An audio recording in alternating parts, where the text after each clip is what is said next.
I imagine that you see now through these first 3 lessons and now into the 4th lesson that I'm seeking to build an understanding of sexuality from God's vantage point.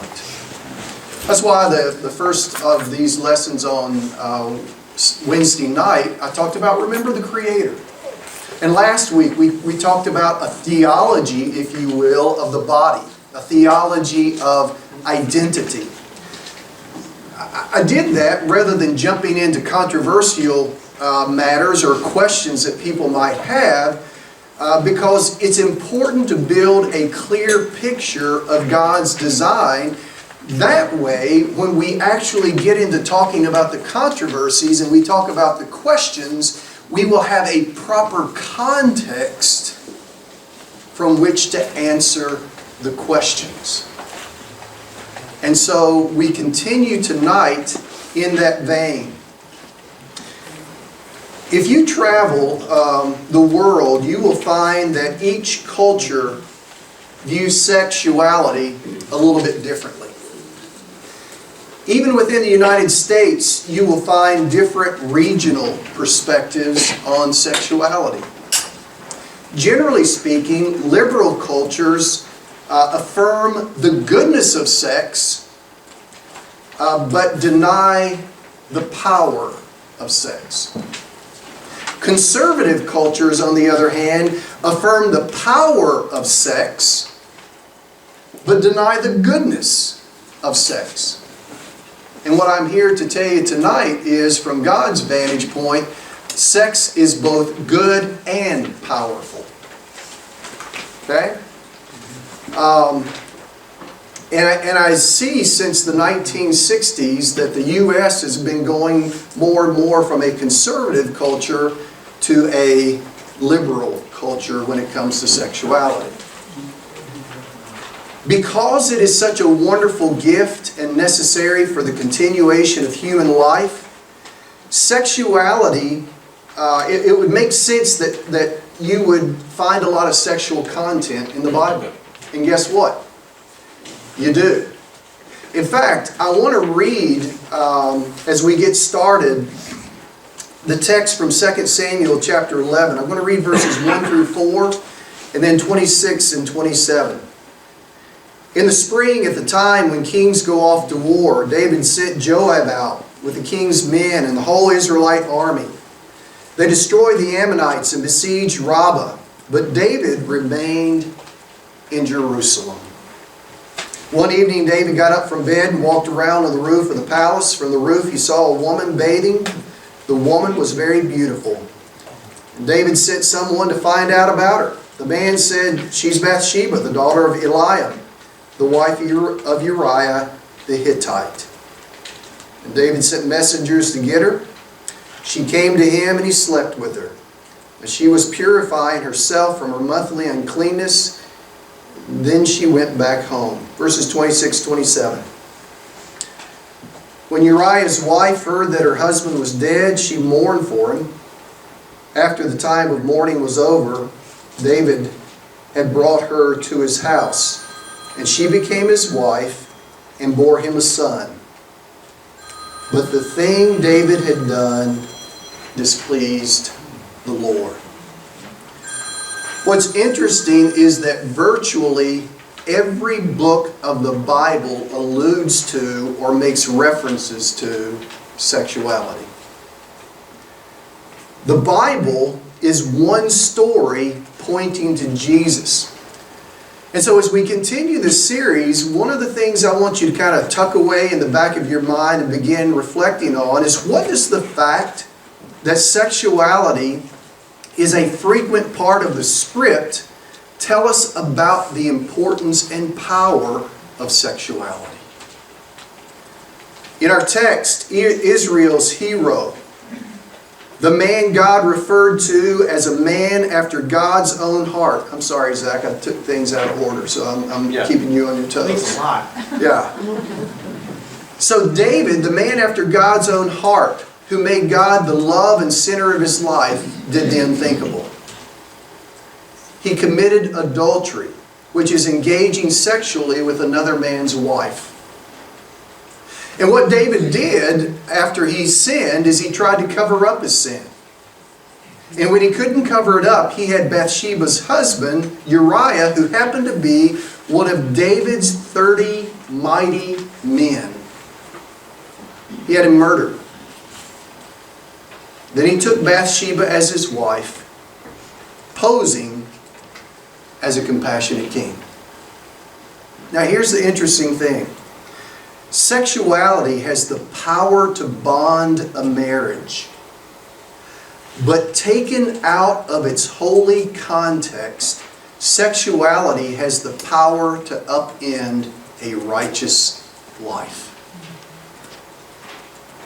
So tonight, I want us to look at 4 truths about the power of sexuality.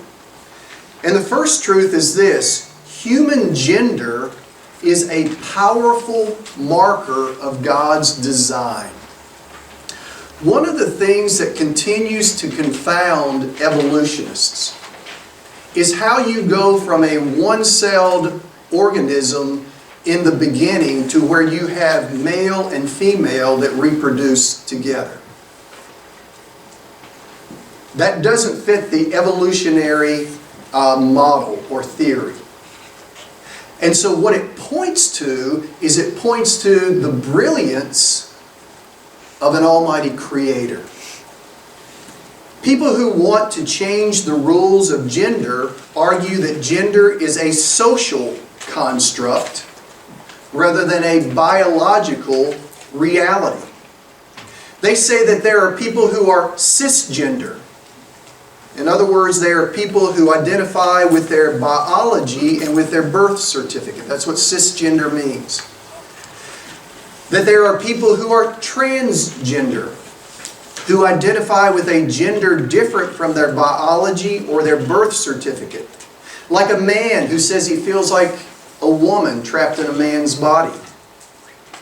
And then there are people who consider themselves binary, who are not clear about their gender, who don't think in terms of this or that. It's more changeable. The argument is that gender should be defined as how you see yourself internally.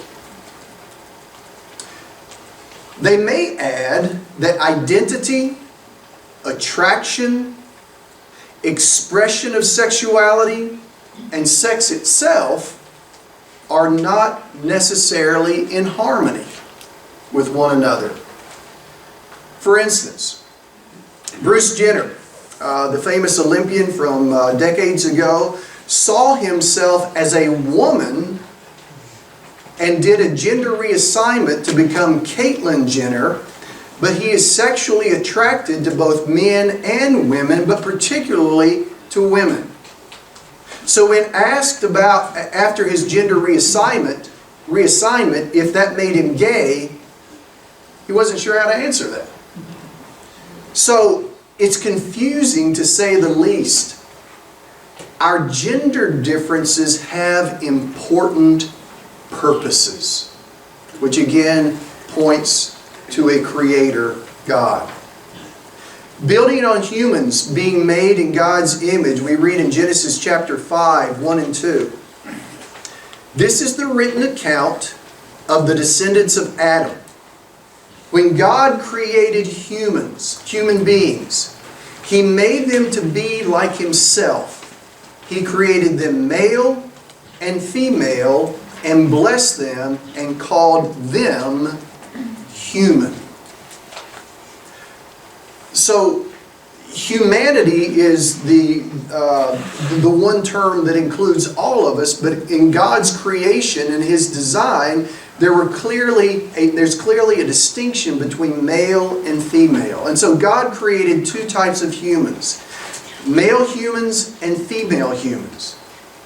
And there are some general differences between males and females, though these generalities are not true for every individual. And I want to highlight some of the differences. Here are some generalities about males. Males have testicles. Males also have a penis that empties urine but during sex is engorged with blood, which is called an erection, so that it becomes straight and hard in order to enter his wife's vagina. After men reach orgasm, they typically need time to refresh before they're able to engage in intercourse again. Here's some generalities about females. Women have a vagina, which along with the anus and urethra give women 3 openings where men only have 2 openings. Women also have a clitoris, which unlike the male penis has only 1 function. And we're going to come back to this point later on in the study. A woman's clitoris, the only function it has is pleasure. What does that tell you about what God designed? Females are capable of orgasming multiple times, but that shouldn't necessarily be a goal. And so these created differences can make the sexual relationship challenging at times. Because you got a male who's constructed in one way and a female who's constructed in a different way, both emotionally, mentally, and physically. And you may say, well, why would God create us so differently? Here's my best speculation. So that we learn how to love one another instead of simply selfishly satisfying our own desires. Because in order to enjoy God's gift of sexuality to its fullest, a husband and wife need to learn how to talk to one another and address one another's desires, preferences, and needs. So there's a lot to learn when it comes to loving like Christ. For instance, 95% of men report reaching orgasm almost every sexual encounter. Only 48% of women do. Don't you have to wonder why that is? Because we were both equipped to be able to do that. Here's one of the speculated reasons for that. It's most likely because men are not engaging in foreplay. Many men are only thinking about their own fulfillment without thinking about their wife's fulfillment. Especially for the wife, arousal is progressive. She is not ready to jump right to intercourse like a male might be.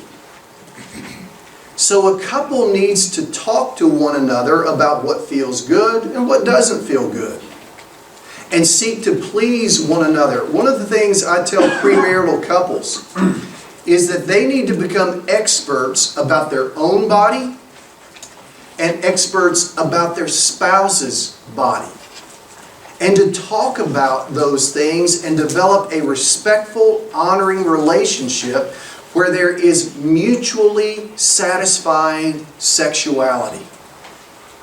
And I'm afraid that in a lot of relationships, a lot of marriage relationships, people don't talk about sexuality. I know that when I spoke at the marriage retreat many years ago about sexuality, we even have a hard time talking about whether we're going to do it or not. You know, how do you communicate? I want to be intimate tonight. And so we came up with the candles. If you have a candle lit by your bed, that's an indication. Ready to go. Okay? And so, for some reason, it's become taboo, not only in the church, but even between a husband and wife. And I hope that one of the things that is kind of a side benefit of this class is that talking openly about sexuality becomes normal in marriage. So here's what the Bible teaches. The Bible teaches that gender and sexuality are creational realities, not social constructs. Okay? In fact, to address potential confusion, God gave this command in Deuteronomy 22, verse 5. He said, a woman must not wear men's clothes, and a man must not wear women's clothes. That is disgusting to the Lord your God. What he's saying effectively here is, don't cross-dress. Now, I don't think God is so concerned about the humorous irony of seeing a man with a beard wearing a dress. I think this prohibition is about living up to our God-given gender and not entering an area of confusion. I think that's what it's aimed at. Second point about this power of sexuality tonight.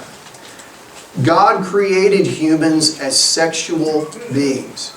Every one of us here tonight is a sexual being. I hope you have embraced that reality about yourself. Anatomically and emotionally, you can see that God designed humans to be sexual beings.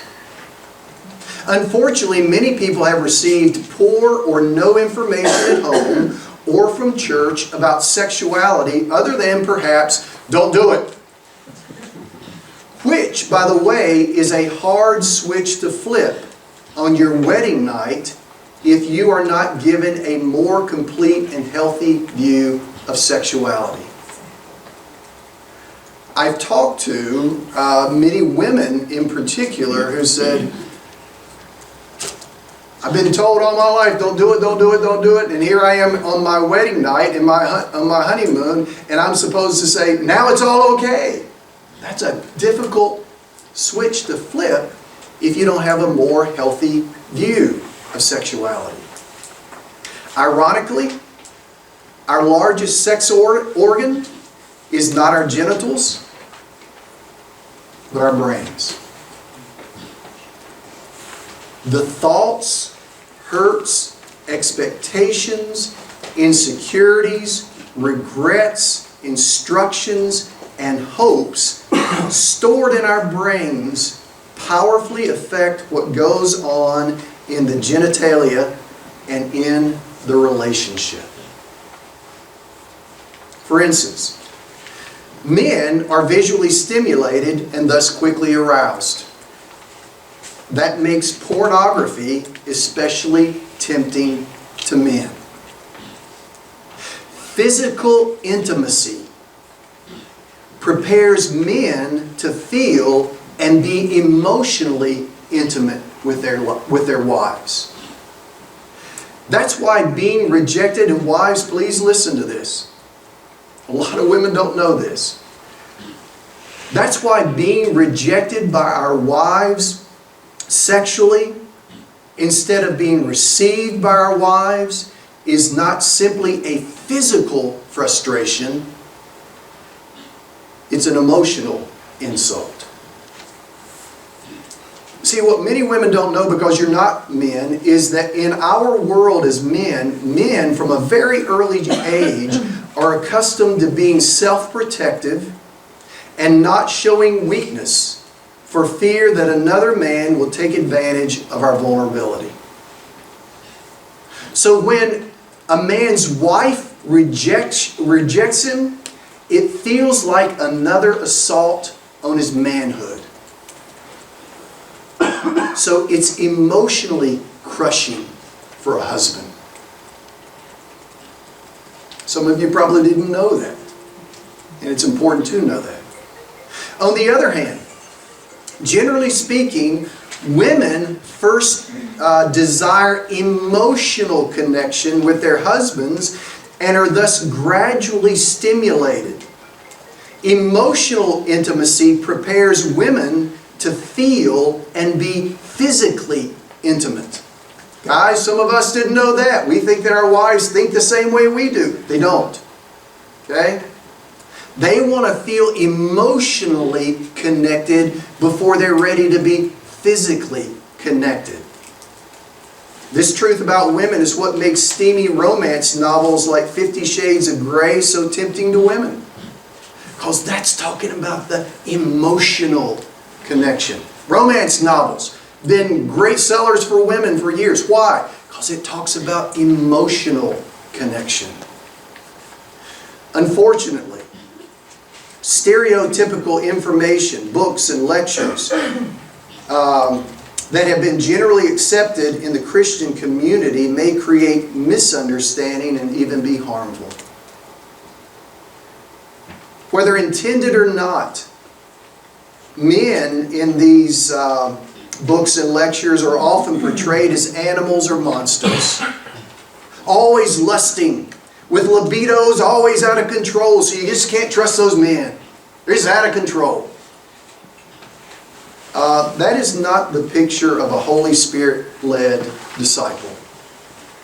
And yet that's sometimes how men are depicted.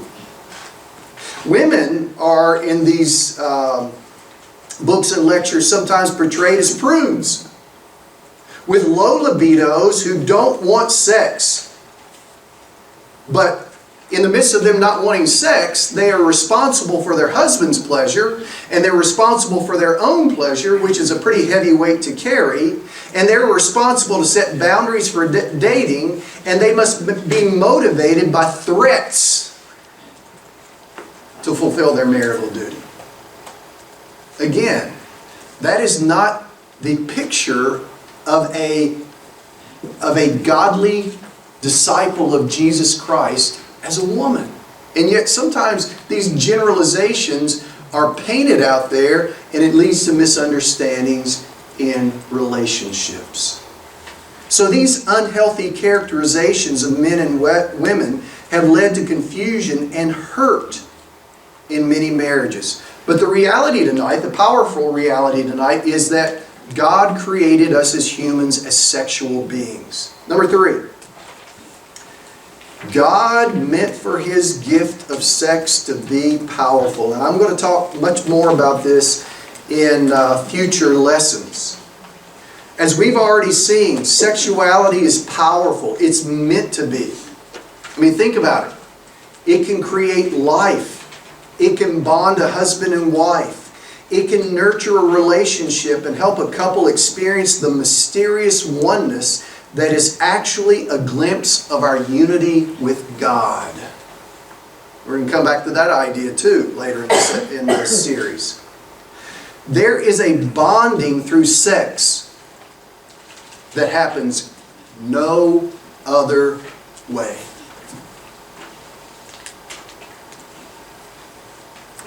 Sexuality has a unique bonding effect that nothing else has.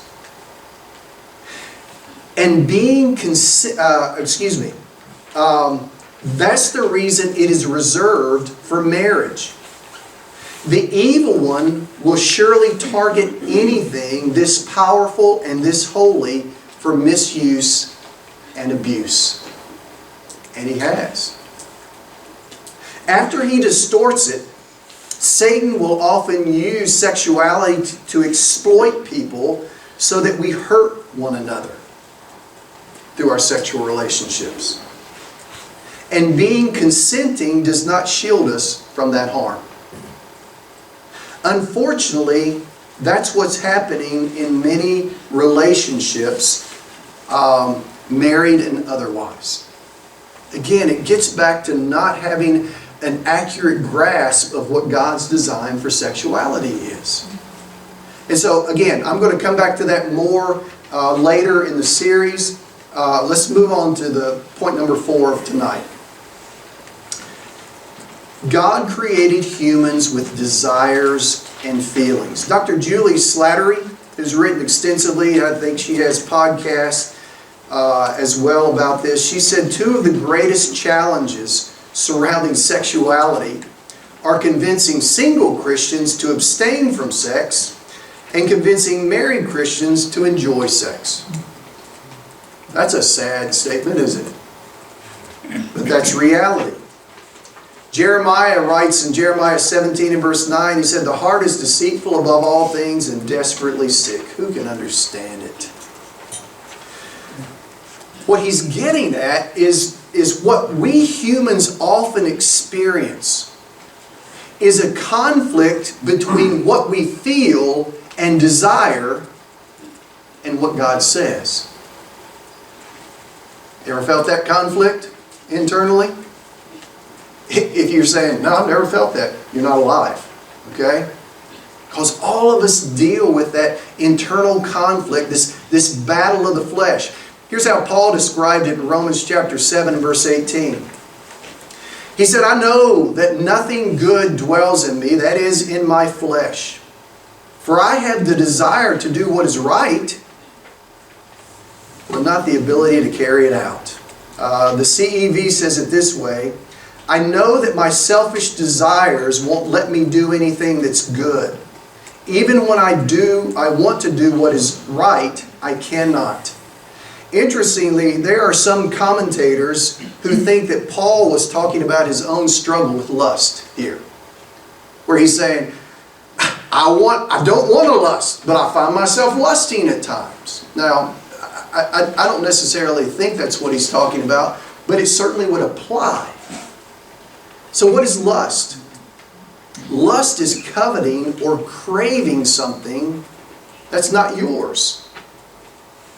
It can become idolatry, where you desire something above God. And so understand the distinction here. Lust is not simply noticing beauty or having an attraction to beauty. Nothing wrong with that. All right? Lust is when you look for the purpose of ogling and fantasizing. God wants us to respect and dignify one another as priceless beings made in God's image. Maybe you've been paying attention to the news reports over the last several months where women's professional soccer, women's fitness, other areas about women feeling sexually exploited. Well, when that's happening, the flesh is at work. Okay? The flesh is at work. The battle of the flesh is exacerbated by the voices of other people who are speaking by their flesh to legitimize certain feelings and desires. But here's what we have to understand. Feelings and desires that are contrary to the will of God are not from God. Because God's will never contradicts God's Word. Okay? So while feelings may be there, and I'm not denying the reality of desires and feelings, that doesn't mean it came from God. Jesus experienced temptation, including, by the way, sexual temptation. Hebrews chapter 4, verse 15. Jesus understands every weakness of ours because He was tempted in every way that we are, but He did not sin. He didn't say every way except sexually. He said every way. So Jesus experienced sexual temptation. He understands our wishes to escape our painful experiences and enjoy pleasurable experiences. He knows that people often turn to addictive good feelings to numb their pains and pressures of life. Remember, He prayed for Father to keep Him from having to go through the crucifixion. Father, if it's your will, take this cup from me. Remember that prayer? So He understands that. So what do we do? What do we do? Many have elevated their feelings and desires, making feelings and desires out to be reliable sources of truth, when in reality, feelings and desires may be expressions of a heart or flesh that is diseased and sick. Or deceived and sick, I should say. So again, what do we do in those cases where we have our feelings make conflict, our desires make conflict? We listen to the voice of our Creator. That's why I keep going back to that again and again. If we completely left God out of the picture, we would still have different voices saying different things and trying to make sense of all of the various thoughts and philosophies being presented about sexuality. Well, how do you make sense of any of it? How do you know what to hold on to? That's where God comes in, is you turn to Him for the way to deal with that. And what does He say? Here's what God says. God says sexual desire is not the problem. Sexuality is good and God-given. In fact, sometimes people don't have a strong sexual desire for a variety of reasons.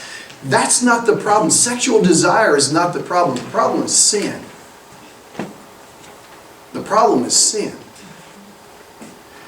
Proverbs chapters 5 through 7, Solomon, who's kind of talking primarily to sons that he's raising, he's described scenarios where young men are drunk with desire and they foolishly get involved with a seductress who treats them like a loaf of bread.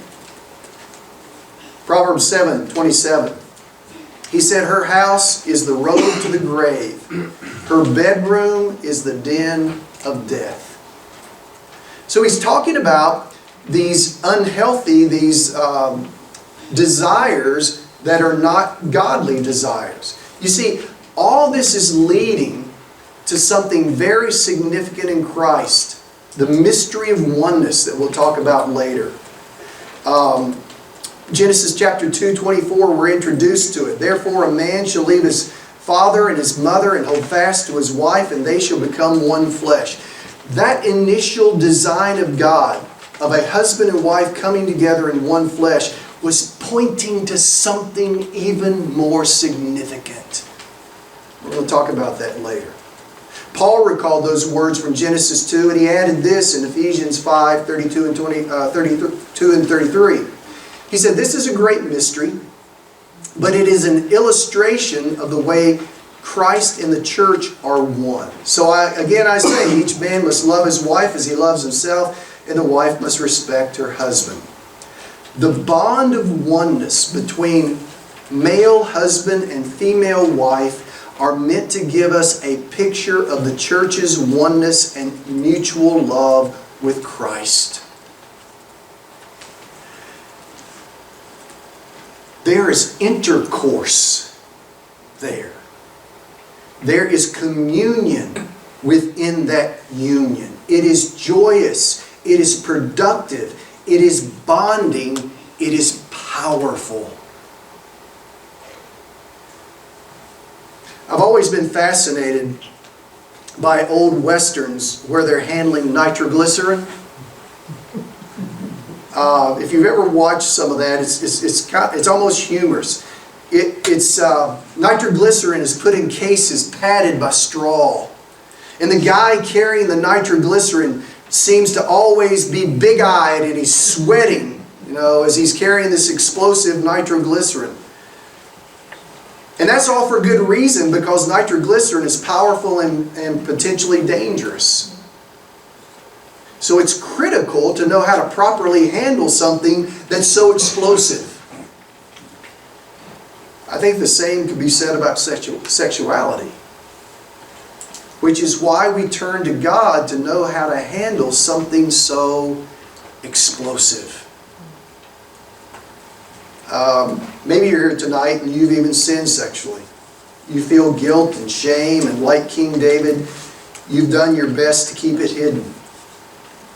I hope you won't keep it hidden from God. Instead, that you'll turn to Him so He will forgive and let Jesus' blood wash you clean.